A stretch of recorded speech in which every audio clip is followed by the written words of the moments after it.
Welcome to the LSE for this hybrid event, which is hosted by the European Institute.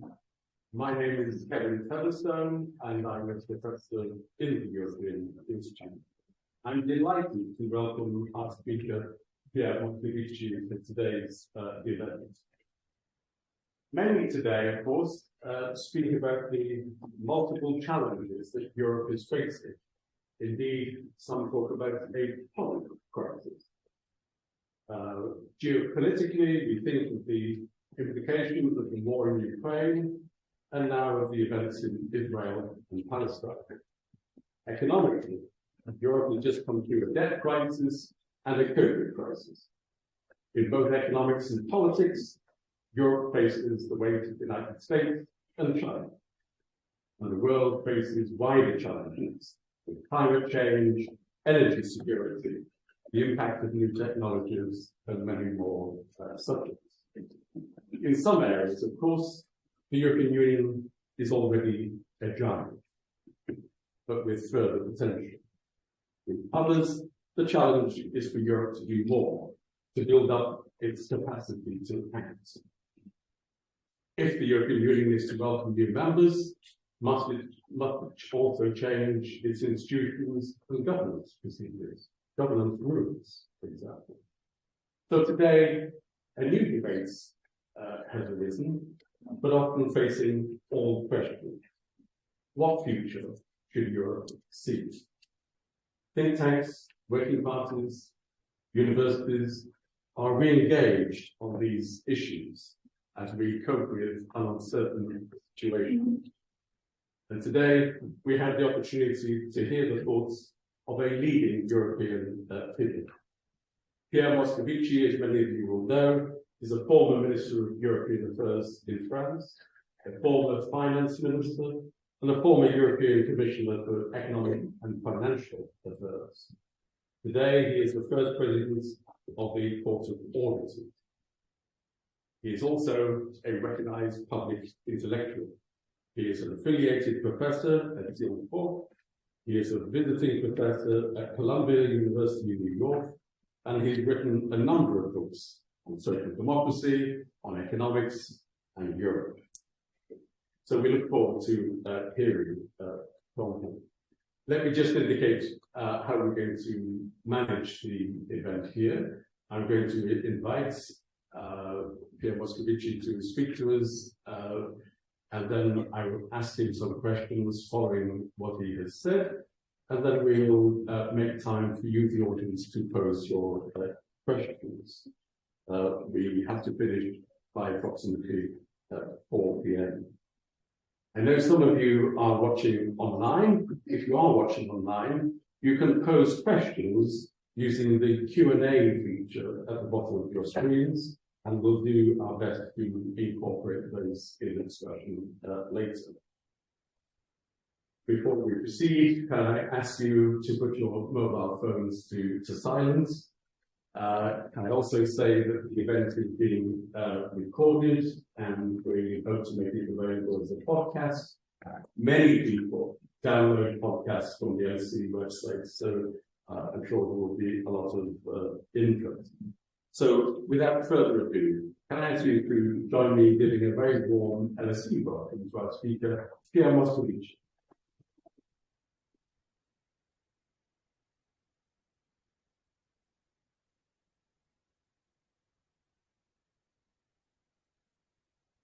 Good afternoon to all of you, everyone, and thank you, Featherstone, for your kind words. I'm very glad to meet you today and to have this tremendous opportunity to engage with the LSE's community here in London on such an important topic to which I've been engaged as part of my life since I had the privilege to be a member of the 3 institutions in the Union, 6 years in the Parliament, 7 years in the Council as first Minister, and then Finance Minister, so in main councils at the time. And also as an EU Commissioner of Finance, Taxation, and Customs, and some other matters for a while.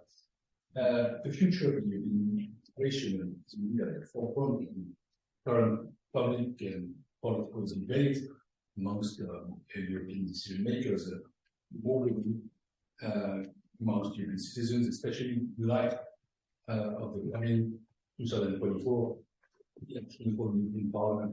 And we will have the pleasure of British colleagues in this Parliament, among those who deeply and sadly regret Brexit as much for the UK as for the EU.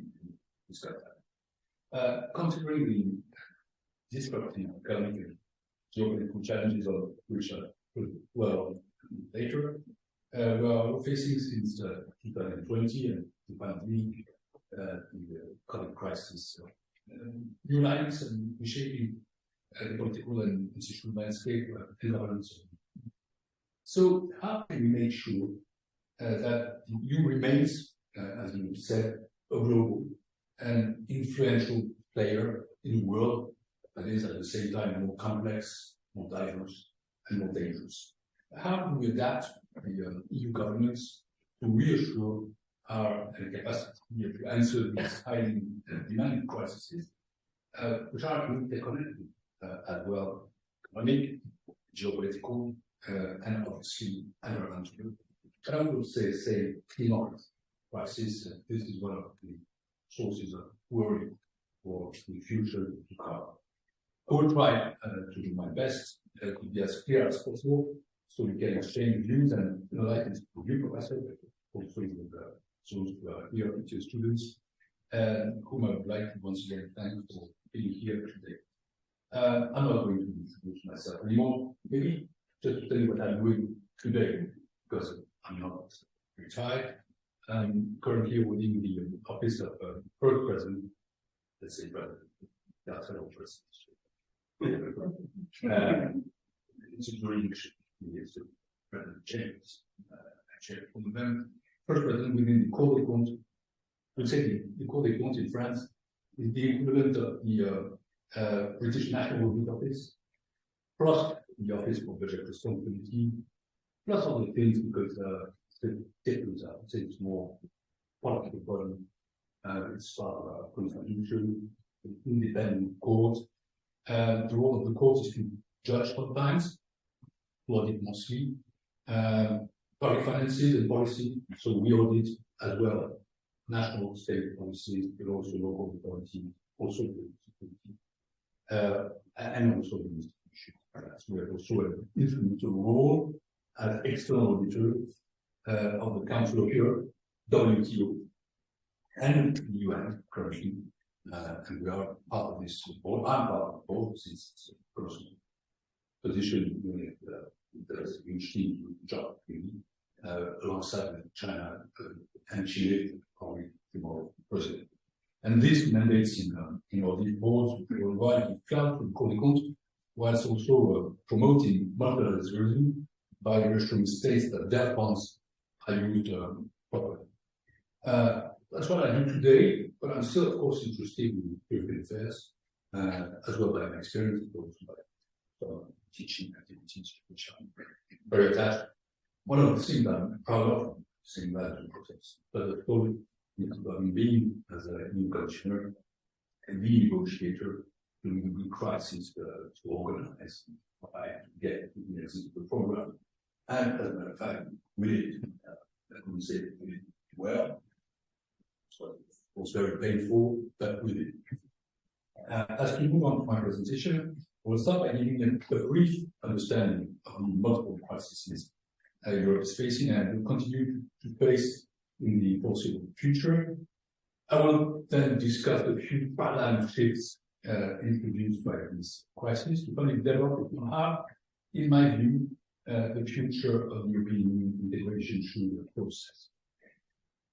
As we all know, Europe has faced highly disruptive challenges for its history since 2020. I will start there, before to mention the financial crisis, the Greek crisis, or the migration crisis. And we have already developed some state-of-the-art answers. I could start, as I said earlier, but I do that with coffee because it's the major shock that our economies have endured for a century. We should always remember that EU GDP shrank in 2020 by 5.9%, the first drop in EU GDP since 2009. It fell by 9.9% here in the UK, and of course it was a moment when we all felt that the world was changing. We'll remember this strange period of confinement when we were in our homes, not knowing when social life would recover, seeing people around us sick, sometimes dead. And it was an existential crisis. It was a question about our own existence. And then happened other crises, which were also unprecedented for a long time. The resurgence of war in the European soil in 2022, because Ukraine is not a member of the EU for the time being, it might be in the future, but it is in Europe. And we are seeing again that we are directly threatened by the war. We are at the front. It's not an external affair, it's part of us. And the new threats represent to our democratic space have radically changed the game. Russia's blatant violation of international law and Ukraine's sovereignty has led to a long-standing war with a disastrous human and economic consequence for our entire continent, but first and foremost for the Ukrainian people. Since the war started, more than 4 million Ukrainians have fled the country, actually EU countries, and 307,000 have fled beyond Europe. Since the beginning of the war, EU countries and institutions have pledged for more than 48.5 billion euros in as well humanitarian and military aid, compared to the 45.6 billion euros for the US. Contrary to what some believe, we are still the first in the end. Maybe not on defense, but one of the problems that needs to be addressed maybe, and 7.1 billion for the UK, which is quite massive. And the UK is certainly very, very present in this war. Moreover, more than 80 billion in financial aid were pledged by the EU countries, which has to be added to the figure that I gave before. We also know that even beyond this European war, the world is dangerous. We don't know to what extent we will be affected by what's happening today in the Middle East, after the terrorist attack by the Hamas in Israel and the retaliation that we are witnessing now. But our aims and the efficiency of our role are clearly at stake at the moment. If I add to that consequences of the Ukraine war on inflation and the price of energy, what did that cost to our economy? The fact that these economies are already slowed down after a very short, strong recovery post-COVID, you have a picture which is quite brutal. And we also need to remember the ecological crisis we are facing. And I know it's at the heart of concerns posed by the younger generation, present here for online today, and for this summer. It was the hottest ever report in Europe, ranging from wildfires in Greece and Spain to floods in Slovenia. In order to describe this special time, I will use the same term that you have used, that my former president of the Commission and friend, Jean-Claude Juncker, also used, polycrisis. This is perfectly suited. Why polycrisis? Because you can have a succession of crises. I would say that's quite normal in history. But today you've got all crises, all together, and at a higher level. And that's what we are clearly facing now. It's a challenge for our generations. Today, we don't have one crisis, but several ones, and they are intertwined with one another, and therefore needs to be addressed all together. Polycrisis needs a polysolution. They lay the ground for an existential crisis for the EU, and no matter how optimistic you are, and I would be rather the optimistic kind of guy, and we can be sure that the EU, as we know, can last forever. We must ask ourselves this question: what it is going to be in 30 years from now? It is with this idea of an existential crisis, or existential threat in my mind, in the midst of this crisis, that the Commission has tried to deliver answers to the various challenges we are facing. A plan meant not only to preserve today's EU from collapse, but also to build tomorrow's EU in a cohesive manner. To put it briefly and simply, next generation EU, or NGU, as we call it in Brussels, is basically a recovery plan of 750 billion euros, commonly agreed between the EU member states in 2021 to tackle the consequences of the COVID-19 pandemic. Why do I mention it there? Because it is remarkable and unprecedented. That is exactly what I tried for decades with others to achieve, meaning a common debt instrument was always refused, especially say of conservatives in Europe. I've got to say that was a social competition. Makes things remember that sometimes I'm right to say no. So something that we, a lot of us, wanted to achieve, Jacques Delors proposed it in 1992. So it's a usual debt instrument. It's also using as well grants and loans. Whereas before we could only use loans, we spoke about the ESM, then the loan instrument, it's not a grant instrument. And it's also dedicated or targeted to solidarity. That means that more money is given to those who need it more. 200 billion for Italy, 5 billion for the Netherlands. It's exactly what Argent and France refused for decades, refusing a transfer union. It's, I wouldn't say transfer union, it's a transfer in matter. And so it's a remarkable and unprecedented broad response to support the recovery of all the member states. A central system recovery and resilience facility, which is a package of loans and grants designed to financially support public investment and reforms determined by the member state. Thus, European Recovery Plan will have taken up the challenge of the green and digital transition, because in my view, it is not for one. It's not just a target. It has to be more ambitious, more global than it is. This is also what prompted the European Union to quickly adopt a firm position towards Russia in the Ukraine crisis. And I think that we put in a thought that, as always, Europeans would stay prudent, too careful, or even inactive facing such a crisis. That was not the case. For the first time, Europeans decided fast and strong sanctions, and they demonstrate Europe's determination on this issue. We can undoubtedly acknowledge the Union has reacted quickly and with strength to Russia's aggression against Ukraine. The EU adopted several new individual measures with serious consequences for Russia. It didn't stop the war. I think it plays the role it will still do and will in the future.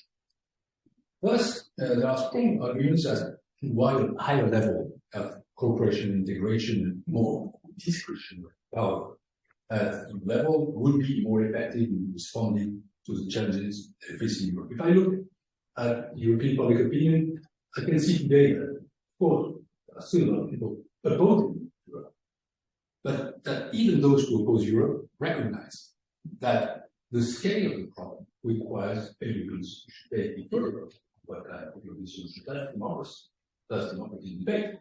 But they certainly agree on the fact that we need Europe to address the issues of today.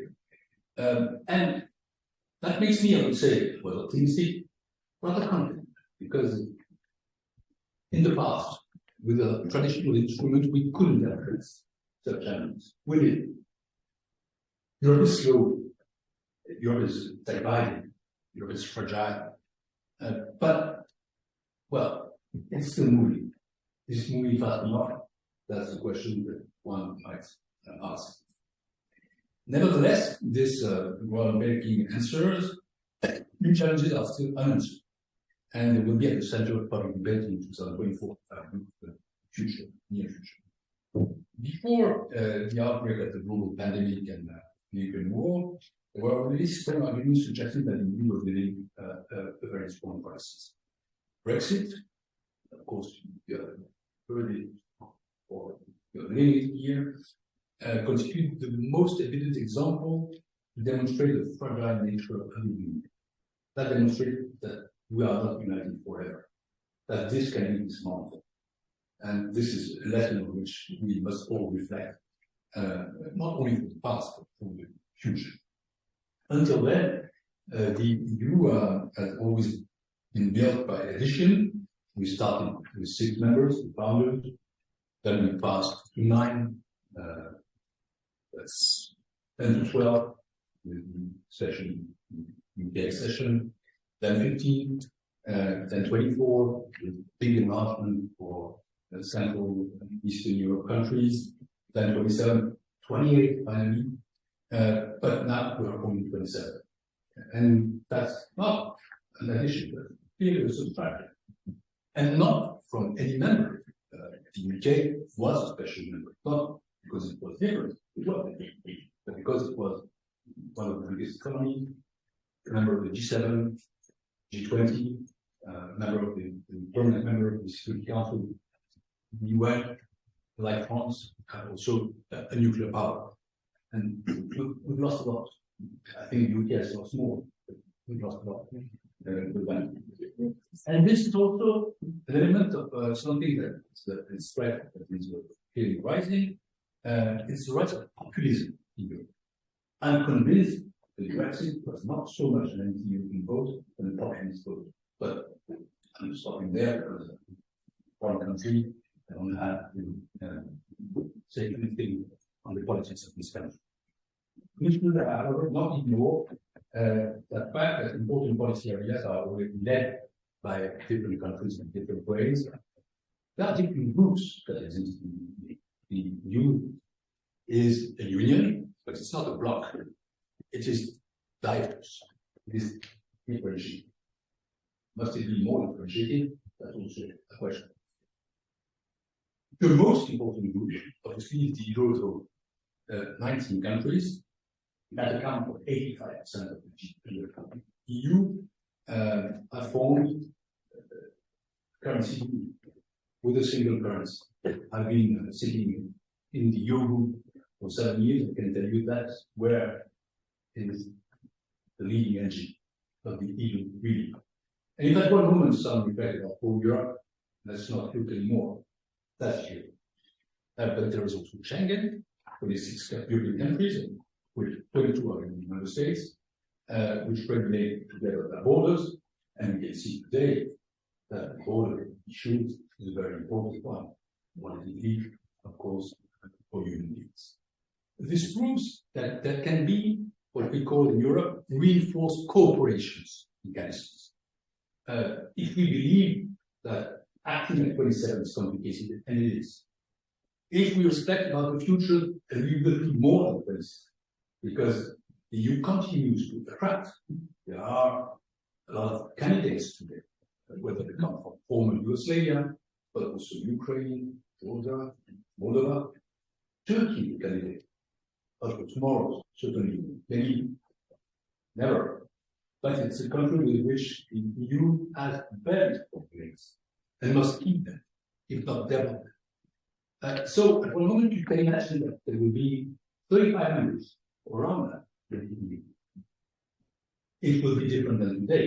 It will be formed by the necessity to answer to common geopolitical challenges, especially security threats. And inside this very bright, very strong union, we need to create a reinforced cooperation. I tried to do that as a finance minister. It was good with then finance minister of Germany or Trouble, and we couldn't do that. That's not something. But how to differentiate more Europe is a question for me. It's clear that the EU, as I said, is not a bloc, which, when needed, can go faster together sometimes I think that member states are entitled to lead the way if they are ready and capable to go further in integrating their policies. And there will be certainly several matters on which they do that. One of them might be, for example, defense. Even if today we see that there is a convergence in defense between former neutral or anti-NATO or pro-NATO member states that will come back on that in a minute. At the same time, the EU must, in the current context, be ready to respond to the geoeconomic, geopolitical, transnational changes of our time to ensure prosperity, well-being, security to its citizens. The main scenarios of global governance present a new risk that threaten our world. With what are they?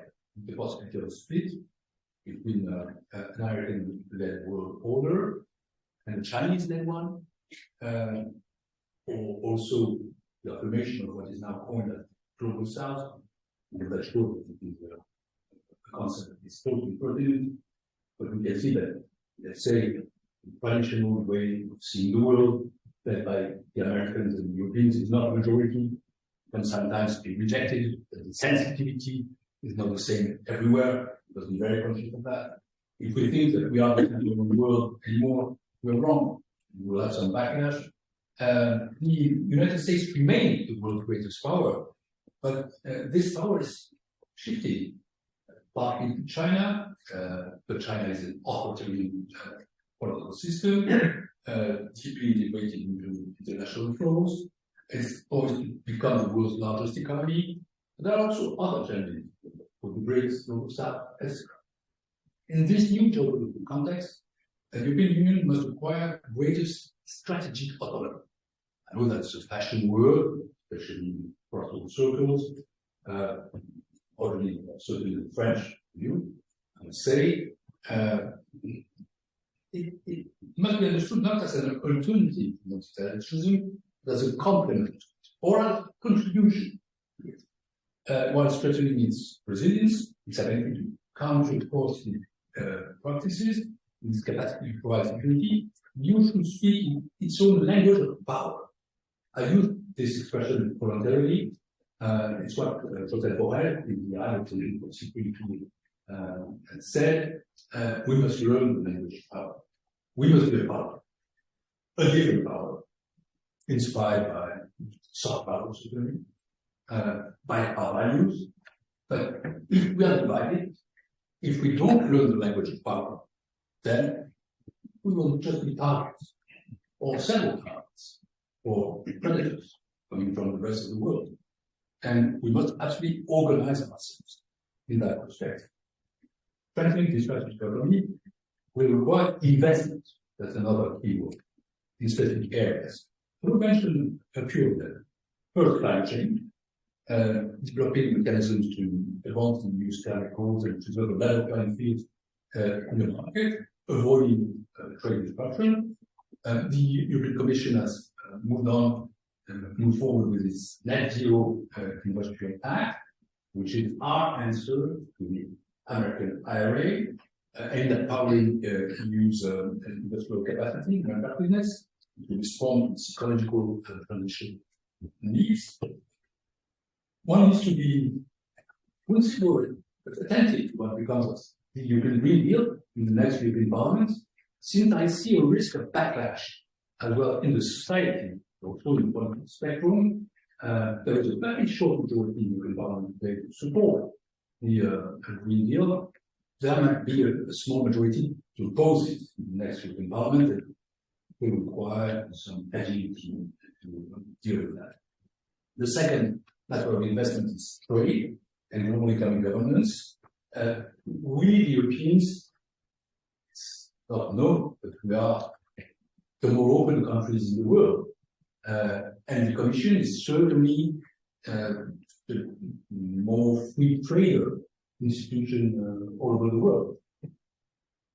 It's got what free trade can become, but we must continue to invest in an open, rules-based international trade order. This includes working with partners to reform the World Trade Organization. I probably mentioned that Cour is also the auditor of the WTO, and I can see from the audit point of view that this needs to be reformed. The third point of investment is digital revolution. That's certainly one of the main weaknesses we suffer from, and we absolutely need to improve Europe's performance at the cutting edge of technological innovation and moving from being a mere receiver of technology that we are today to a designer of the digital future. If we look at our GDP, it is still comparable to the US. But if we look at the most important firms in the world by their capital, by their activity, none of them is European today because we are absent from this competition or too weak or too divided. And the fourth point of investment is certainly defense. With the conflict on Ukraine, this issue must become a priority to the Union in continuity with the 2016 global strategy and strategic compasses. On this very last topic, one can also hope for further EU-UK cooperation. Obviously, I don't see how Europe can defend itself without a very strong linkage with the UK. Speaking in presence of our ambassador here, who is a specialist in these matters and will develop that in other fields. We must absolutely build a concerted security and defense agenda. I will end my presentation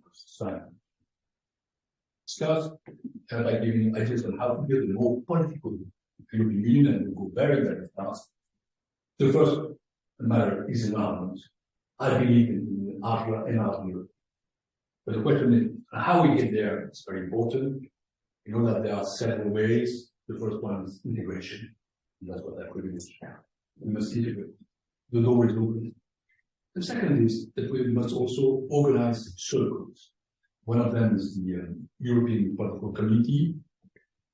I'm saying that ambassador that I'm not reluctant to European Political Committee careful about the object, because I've seen in the past that this kind of community can be seen as a consolidation prize for states that have not yet joined the Union. So let's not forget what comes in the first place, integration. Or else we see frustration rising, as was the case in the 90s with too long delays in the enlargement process. That's why I think we must use carefully this community, buying a forum of debate for those who are outside, but with a promise to get inside. The second priority is to foster the language of power, and that means having a real discussion about foreign policy priorities for the EU in the Council. That means a strong president of the European Council who takes a real interest in foreign policy.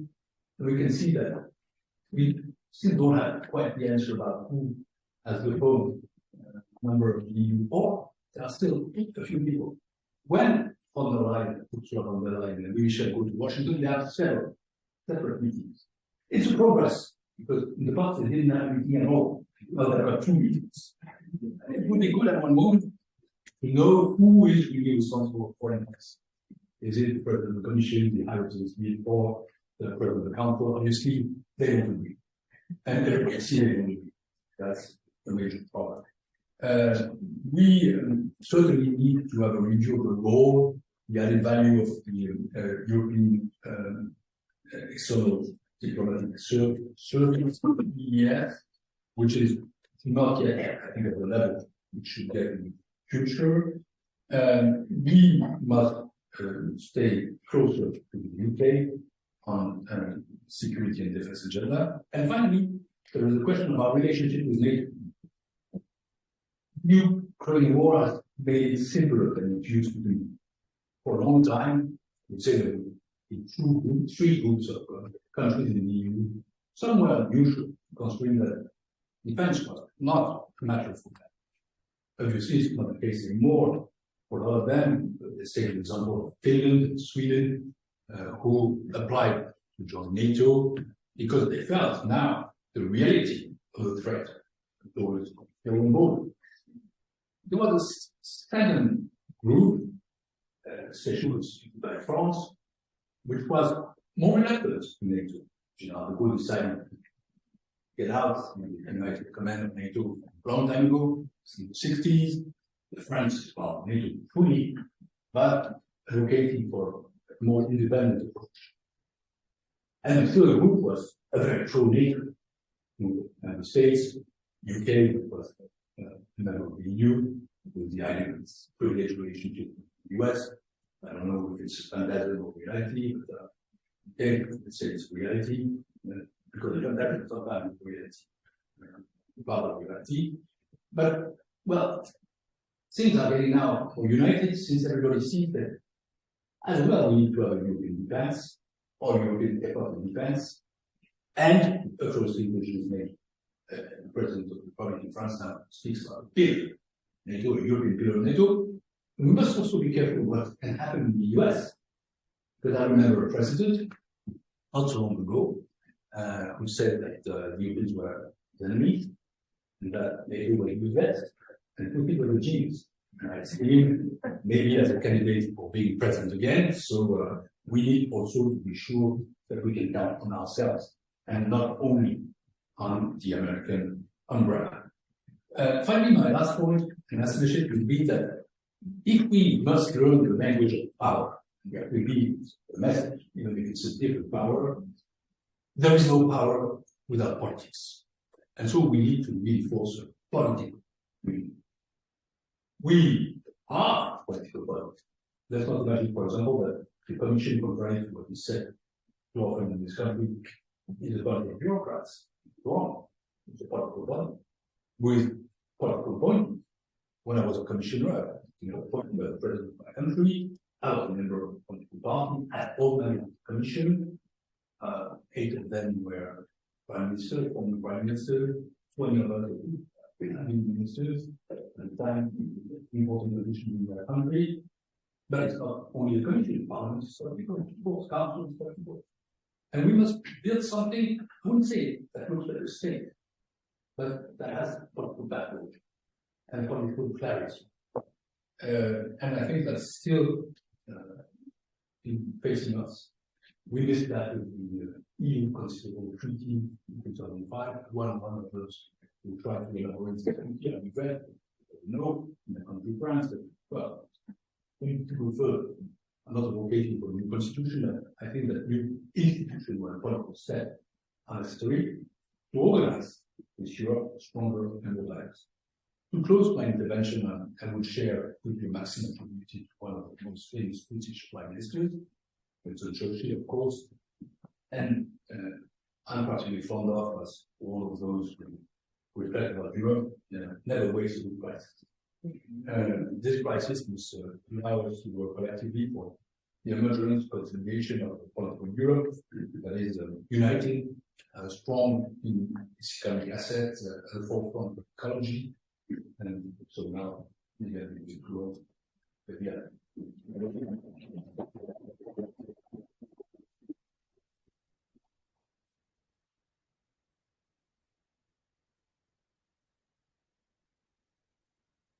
Thank you very much indeed. You've given a marvelous overview of the issues and paintings a way forward. I want to leave time for questions from the audience, so perhaps I'll just limit myself to one. I have a bit more time than 40. Perfect. Not so much, because I know you're very busy. No, you know they should be ready. One question. A distinctive thing about the European projects and been the norms in Europe, the values that it stands for. And Jacques Delors used to talk about being a European of the heart, not just a calculation. The British never got over the idea that it's more than a topic of loss, instrumental. The Europe of the heart. And I was a stagiaire in the 1970s. Really.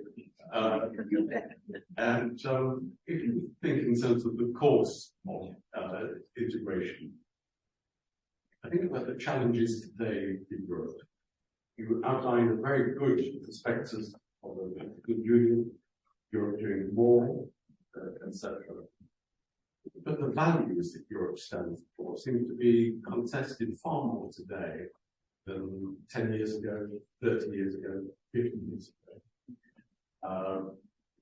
Who would have imagined in the 70s and 80s European institutions would have to defend themselves on issues of whether the rule of law is being respected in member states? And who would have imagined that Europe was forced to compromise, to question its ability for standing up for European values when it comes to pressures on our borders? I think of Turkey and President Erdogan, for example, but there are others. So if we are to build, if Europe is to build this bigger future that you've outlined, it clearly rests on Europe having the values that it wishes to promote, and a key homogeneity, the majority, in support of these values. Not a matter of having to go back and defend democracy or defend human rights, defend the rights of migrants and borders, etc. Why should we be optimistic that today's Europe can have those values that would be necessary to build this larger European enterprise? I'm not sure that we can be really optimistic. That's what I said at the beginning of my speech, that we need to decidedly want Europe as it is to still exist in 20 to 30 years. Because the threats against our values are external. As a EU commissioner and French finance minister, I represented the commission, the bodies like the G20, the 7, finance ministers meeting, also the IMF General Assembly, the World Bank Assembly. I attended to all the general assemblies of the UN, and I was struck that, in fact, this take the G20 for example, that our partners didn't look at our partners in the past.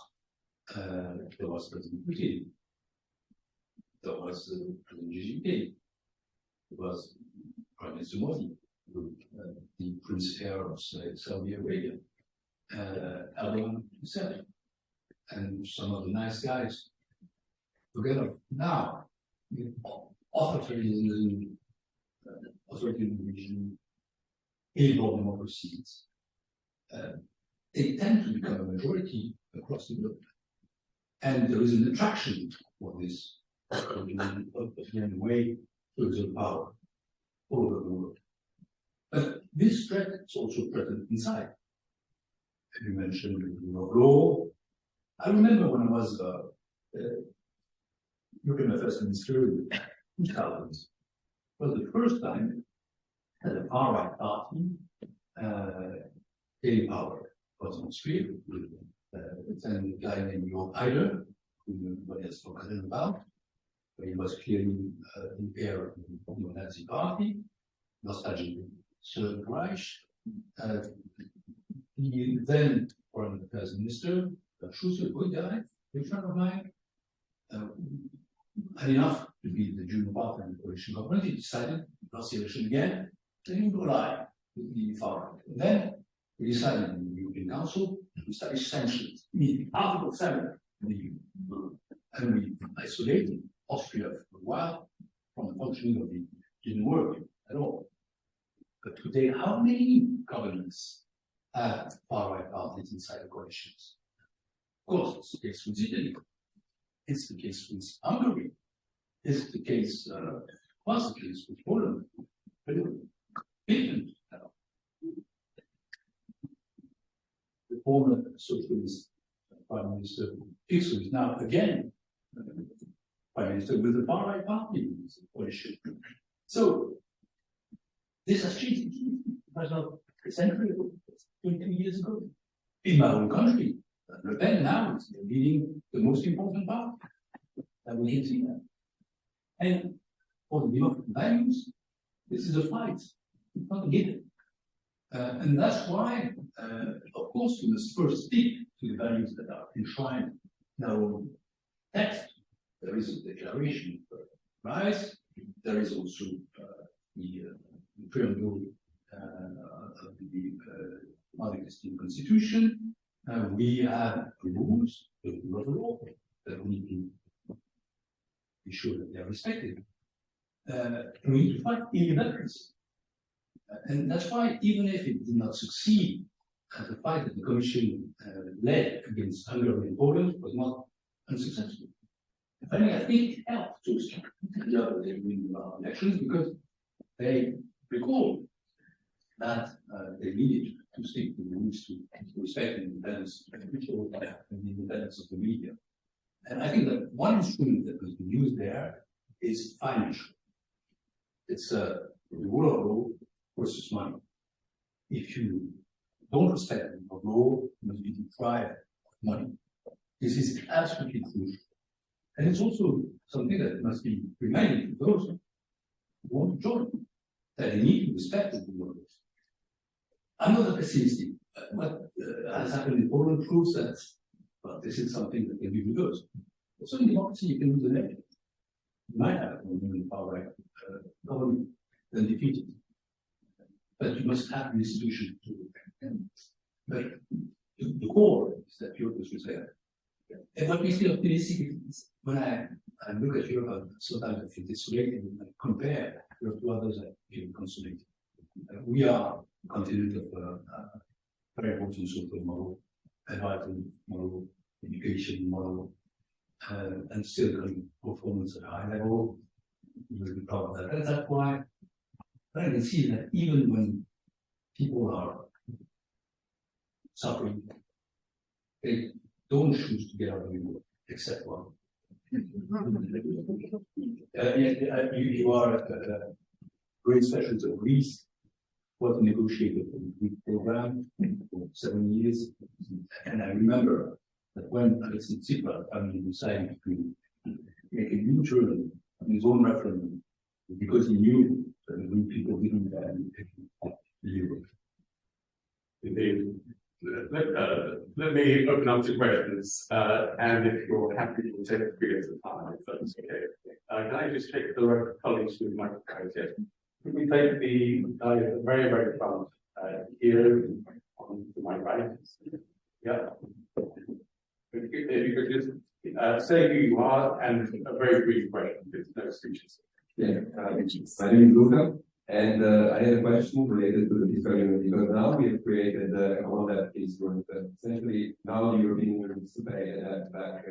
And the problem is with the fiscal coordination. We have monetary integration, now there is the problem of fiscal coordination. How far are we from the fiscal union, and how can the fact that we have to pay the step back help in consolidating our fiscal coordination? Great, thank you. More questions? Can we take a question here at the, is it from the online people?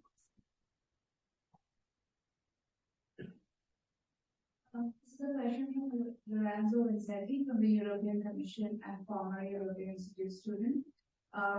They say that you mentioned that there are several areas where EU member states could benefit from more integration. I think one of these policy areas is industrial policy, especially in the light of the unbalance with the centralized competition policy. How could we achieve a true centralized industrial policy, and what steps should we take to get there? Okay, great. Let's go back to the lady with an answer here. Thank you very much, Anthony.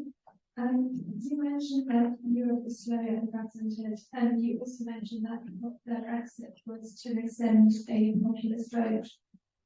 On a national level, you currently witnessing very high levels of political fragmentation. I'm thinking of the Netherlands, I'm thinking of Germany, and with that you also see increasing levels of populism. So I was wondering, to what extent is it important to combat that political fragmentation within the European nation on a national level, and how would you go about it? I think about it. We may be able to have another random question, but if you could take those in turn, the third question was about this. Fiscal union is fighting two points. The first one is I'm not commenting on debt. Debt won't be cancelled. It's not in the treaties. The central bank cannot do that, and the members of the board from central bank don't want to do that. When someone thinks that it could be reduced, the answer is okay, but you should have done that on your own. We all did it before. We've done it. We actually have a discussion between, let's say, a Greek in the past and a Dutch, and we'll have this kind of thing. No, my two answers are about first rules. The rules of systemic that goes back must be changed. They must be changed now because it's too complex, cannot be read. It's also pro-cyclical, doesn't work. These rules have been suspended since 2020. They are going to be reestablished in 2024, but they must be established reform. The Commission has a good proposal on the table.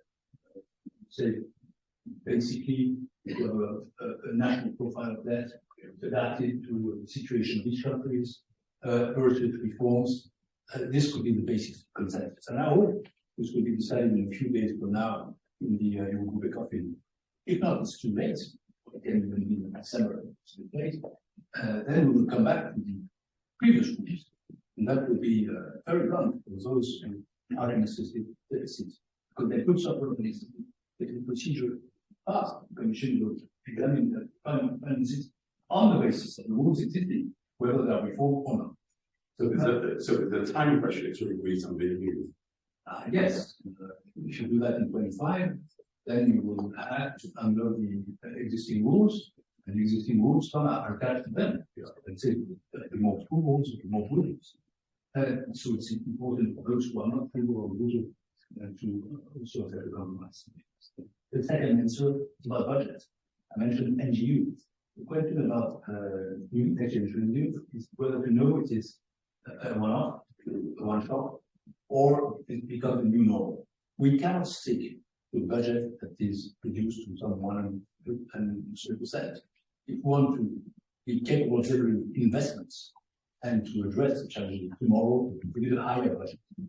For that, we need to also that this common foreign instrument becomes permanent.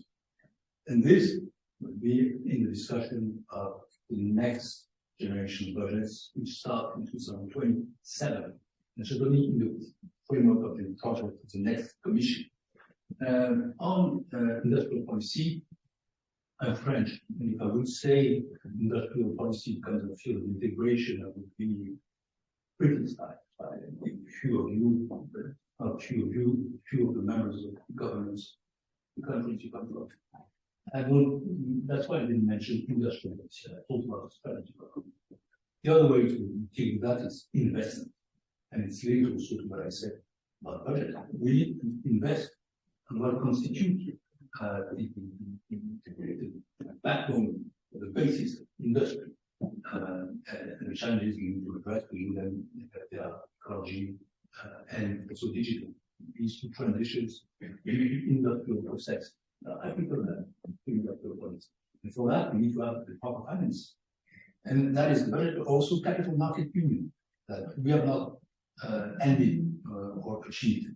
On fragmentation, well, when I said Europe was slow, it's not slow because we are slow. Our minds are fast, quick for some of us, and for all of you. No, the problem is that we are slow because we are fragmented. We are fragmented by definition. Taking a decision at the point second requires a lot of discussion because each of the member states of the Union is specific. A lot of them dominated the world in the past. Some are still influential world powers. It's the case for, let's say, France and Germany, obviously, Italy, Kuwait, but others have a very strong tradition and pride. We can understand that, and all of them are equal. So it takes time, and we have to accept our diversity. Being diverse is not being fragmented, and that's why I spoke in the end of my lecture about the politics of Europe, about getting back to an institution and audit process that unites us and that includes, of course, values.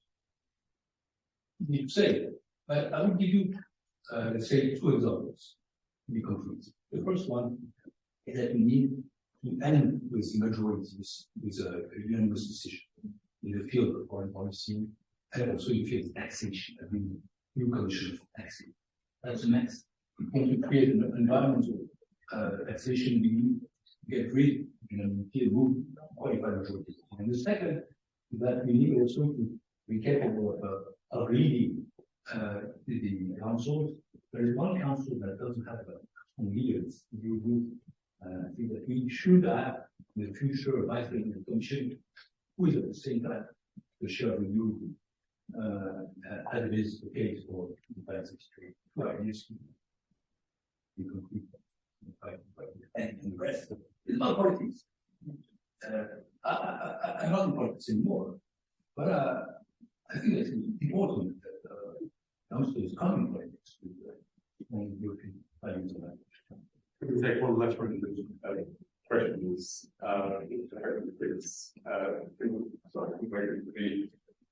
it's very some of the students talk about connections. Okay, let's take the question over there on the yes. If the other screen move away so we can see the question. Go ahead.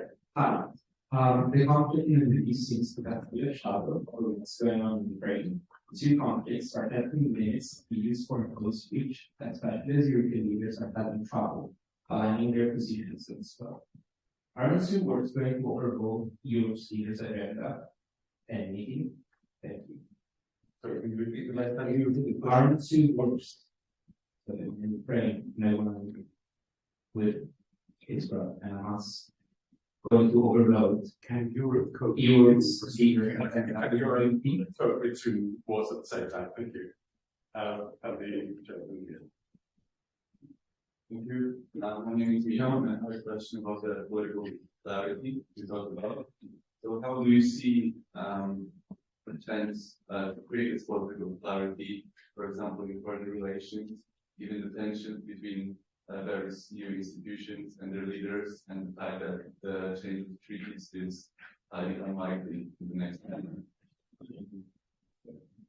We've got an email on the organs, asking questions. Yeah, we'll take this will happen to the last.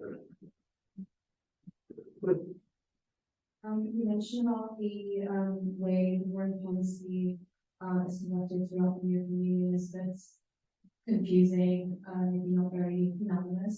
How do you envision it looking like in the future?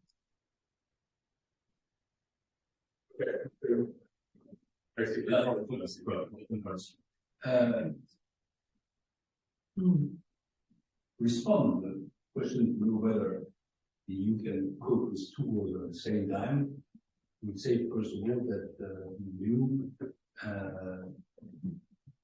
is not involved in any war. We are not exposed to soft power.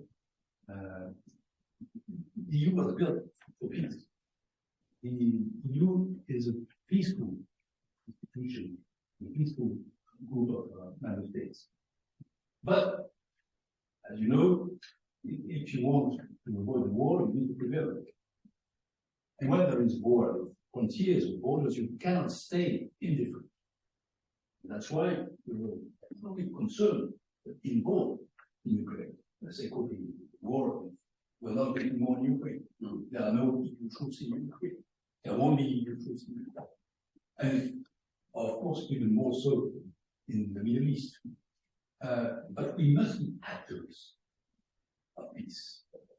And actors with a very strong position on those two fronts. And I see no contradiction between strongest providers of aid in Ukraine, but being those who accept the candidacy of Ukraine, those who prepare the accession of Ukraine plus Moldova, Georgia, and the fact also to be preoccupied with what happens in the Middle East. The question is to know whether it's EU as such or the member states. For Ukraine, I would say both periods. The EU as such is the biggest provider, but the member states together are doing even more. Plus UK, certainly the lead in this question. And we must absolutely stick to that. And we must also take some action with what happened. First one is that we must be ready to defend ourselves. With NATO, in the framework of NATO, for ourselves, necessary. But you don't know what the US security situation is forever. So that's one. In the Middle East, it's I would say a bit different. First, because let's say, be very frank, we're not among the ones that are the most expected there. We have a voice, we have a message, we have an influence, but, well, not at the forefront. And you can see obviously that there, it's not the EU which is leading, but the EU leaders. Yes, Ursula von der Leyen went to Israel, and she paid a very emotional visit to Israel, but she didn't go outside the shots in there. She did not go there. Melody also went there, and President Macron spent 2 days, not only in Israel, but also with the Palestinian Authority, Jordan, everything. Do you think that's where underlying of the message wrong? That's not my point to say so. I read the press. It says that some might have estimated that she needs to on our own the message. The question of quality of the message is very concerned. Okay, but we must cope with the world as it is. There is no field in the world, no field in the world, no question in the world from which the EU must be absent. Not only towards, but also China, who must address our relationship with China. You know the new formula, we are still partners, but also competitive. Okay, we must be at the same time in relationship with China, let's say integrated world economy, but also the ability to respond to unfair practices and be very firm on that. So, let's be present everywhere. We must have a worldwide diplomacy, and we must have a strong capacity to defend ourselves. Then, next.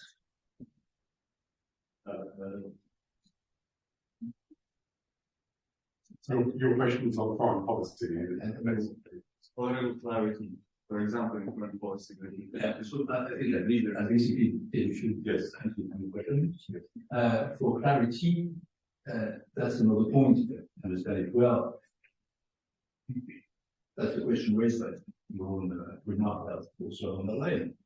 Who represents the EU? It was in the sentence of it's in no way it's delighted to speak to Europe. It was a way to ignore us. Things have changed because it's in the US know very well about Europe. For reasons that are not the best, let's say. I think the first president who was of the Commission who was ever hosted at the White House was probably for the meeting and such. But it was about trade, it was about China, it was not about global politics.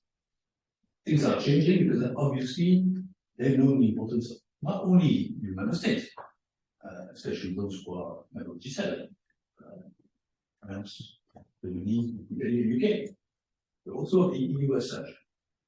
But there is still no clarity about who represents the EU and who speaks on foreign policy.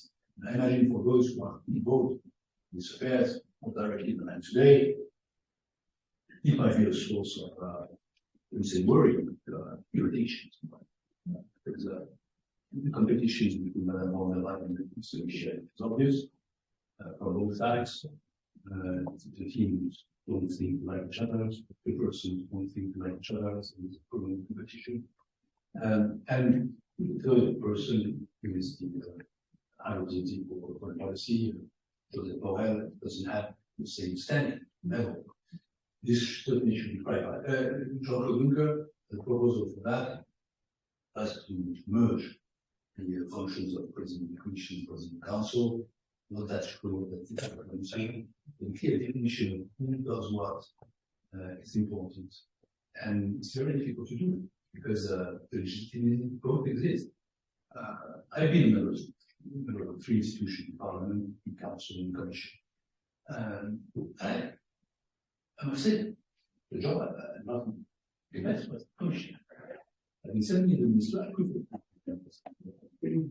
Very collective body, very political body, so I would say a cool body.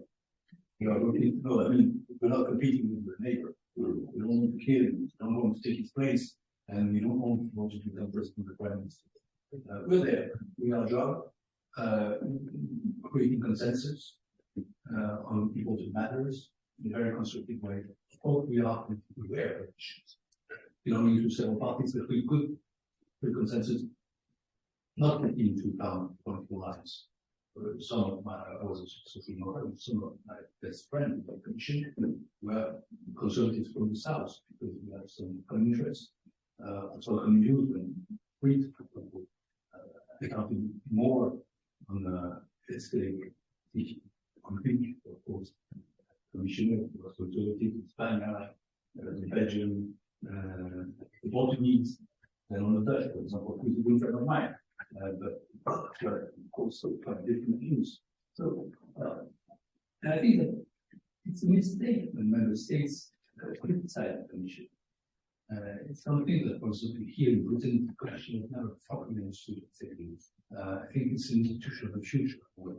That means that we're the only game down.